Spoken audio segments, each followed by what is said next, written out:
رئيس الجمهورية التونسية قيس سعيد يعيد فتح المسبح البلدي بالبلفدير بعد أن تعهده وأمر بترميمه وإصلاحه إلى جانب إعادة تهيئة ساحة باستور. عادت الروح للمسبح البلدي بالبلفدير، ومسبح في مدينة تونس تم تشييده في ثلاثينيات القرن الماضي، وقد تم إغلاق المجمع من قبل المجلس البلدي لمدينة تونس في عام 2004، وها قد تم إعادة فتحه بعد ترميمه وإصلاحه.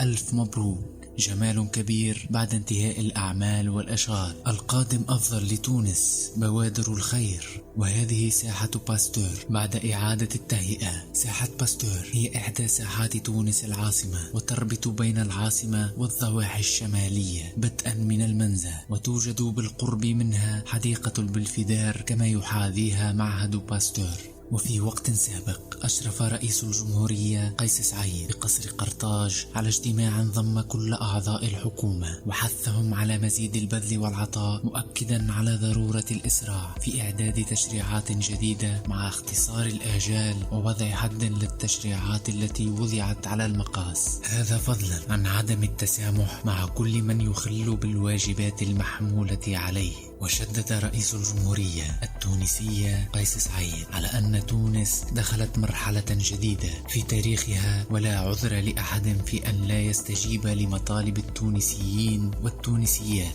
المشروعة في الحياة التي تحفظ كرامتهم، موضحا أن الإجراءات لا يجب أن تكون طويلة ومعقدة أو عقبة، بل يجب أن تكون ميسرة وقصيرة. كما أكد على مضاعفة الجهود لتفكيك كل شبكات الفساد وتطهير الإدارة ممن لا يزالون يعتقدون أنهم فوق المحاسبة ولا يمكن أن يطالهم أي جزاء. وخلص رئيس الجمهورية إلى أن انتظارات الشعب التونسي كبيرة، ولا عذر لأحد في أن يخيبها، ولا بد من وضع تصورات وطرق عمل جديدة تقطع مع الماضي البغيض وتفتح للجميع آفاقا رحبة. فتونس تزخر بالخيرات وتعج بالطاقات، ولا بد من تعبيد الطريق خاصة أمام الشباب حتى يحقق طموحاته وآماله.